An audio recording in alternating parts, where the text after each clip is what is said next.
자, 그 다음 법률행위 종류에 관한 연결 틀린 거 됐네요. 법률행위 종류를 물어보고 있죠. 자, 1번에 보니까 교환계약. 일단 틀린 거 됐고요. 항상 여러분들도 문제를 보시면서 틀린 거는 X, 옳은 건 동그라미 이렇게 하셔야지 여러분이 문제를 틀리지 않습니다. 자, 1번에 보니까 교환계약. 교환계약을 체결했다라고 한다면 이행의 문제가 남잖아요. 소유권을 이전해 줘야 될 이행의 문제가 남는다. 그래서 채권행위다라고 합니다.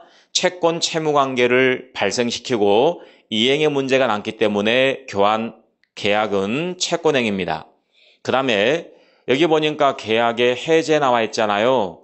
우리가 민법 통지 시간에 제가 계속 강조했습니다. 단독행위. 상대방 있는 단독행위, 상대방 없는 단독행위. 그래서 제가 상대방 있는 단독행위 암기하라 했잖아요. 암기 한번 해보세요.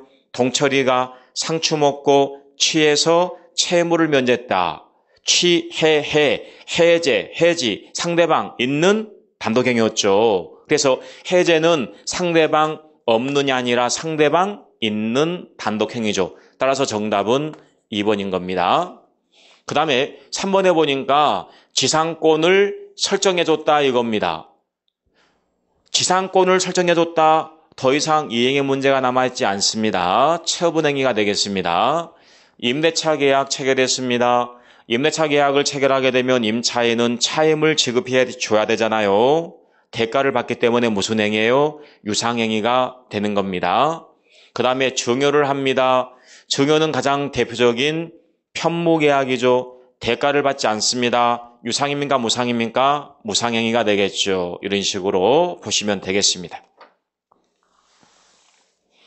그래서 이런 식의 문제가 지금 최근에도 나왔잖아요. 그래서 여러분께서 제가 수업 시간에 강조했던 사항들에 대해서 잘 보시면 될 겁니다. 그 다음 4번입니다. 반사회적 법률행위로서 무효가 아닌 것 됐습니다. 여기 보니까 반사회질서 법률행위 우리가 어디서 공부했어요? 민법 103조에서 공부했죠. 반사회질서 법률행위는 무효가 된다라고 했습니다. 그런데 아닌 것 찾아라 그랬습니다. 아닌 것을 찾아라. 자, 1번 질문 보세요. 어떤 일이 있어도 이혼하지 않기로 했다. 이혼하지 않기로 약정했다. 이것은 개인의 자유를 극도로 침해하는 겁니다. 그렇잖아요. 혼인의 자유도 있고 살아보니까 도저히 못 살겠어요. 그러면 이혼의 자유도 있어야 될 거 아니에요? 그렇죠? 그래서 이거는 개인의 자유를 극도로 침해하기 때문에 민법 103조 반사회질서 법률행위로서 무효가 되는 겁니다. 그 다음 2번 질문 쭉 보세요. 자, 2번 질문 같은 경우도 제가 강조를 좀 했던 부분인데 핵심 키포인트는 해제 조건이다 라고 했습니다.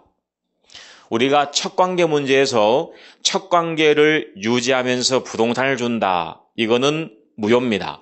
근데 첫 관계를 끝내면서 주는 거는 가능하다라고 했습니다. 그래서 여러분들은 이 말에 속으면 안 된다라고 했습니다. 키포인트는 이겁니다. 무슨 말이냐면 증여를 했습니다. 그런데 첫 관계, 즉 불륜관계를 끝내버리면 뭐가 되는 거예요? 무효가 되는 거예요. 해제 조건이라는 것은 조건이 성취가 돼버리면 뭐가 되죠? 무효가 되는 거예요. 다시 말씀드립니다. 증여를 하는데 불륜관계를 끝내버리면 증여계약이 뭐가 되니까? 무효가 되는 거니까 첩의 입장에서 봤을 때는 불륜관계를 계속 유지하려고 할 거란 말이에요. 끝내버리면 무효가 되는 거니까. 그래서 이거는 첫 관계를 유지하는 기능을 하고 있기 때문에 반사회질서 법률행위로서 무효가 된다라고 했어요. 그 다음 3번 질문입니다. 3번 질문에 쭉 보면은 키포인트가 딱 보이네요. 뭐가 보입니까? 배임행위에 뭐 했어요? 적극적으로 가담했다라고 한다면 유효예요, 무효예요? 무효가 되겠죠? 그 다음 4번 질문 쭉 보세요. 4번 질문에 쭉 보니까 뭐가 보여요? 중간 생략 등기가 보여야 되겠죠. 중간 생략 등기가 이미 격려가 되어 있습니다. 유효입니까? 무효입니까? 유효가 된다라고 했어요. 주의해야 됩니다.